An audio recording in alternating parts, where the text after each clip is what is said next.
In 1985, February 1985, I went down to Crossroads. There was a demonstration over land right, not land rights, that would be wrong, but over people's right to stay in Crossroads, which at that point was called a squatter camp.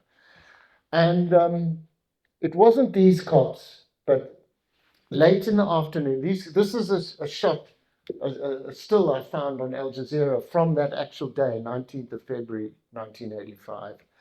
And in the late afternoon, Francois and I was recording sound at that point because we used to have these two-man crews. We went and stood at the edge of Sharpeville, not Sharpeville, Crossroads. And these cops came in from the riot squad with camouflage uniforms and pump action shotguns.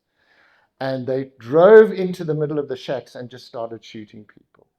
And I saw 7 bodies being dragged out of the shacks, bleeding, thrown into the back of the Casper like a bag of potatoes.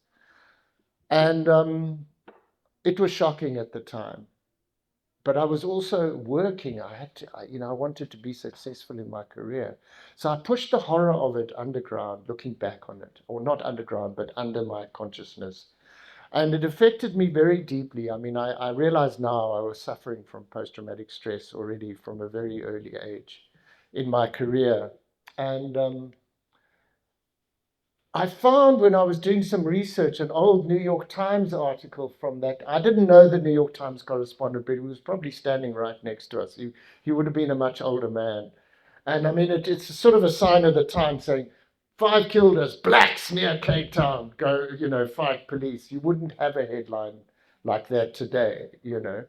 But that was, I mean, let's face it, apartheid was a conflict between black and white, so it's not completely wrong, but it's much too jarring for our sensibility. But what I learned, that Pik Botha, who was the foreign minister at the time, said something like, only one person has been shot in Crossroads. But on the 9 o'clock news on the BBC that night, we showed those 7 bodies.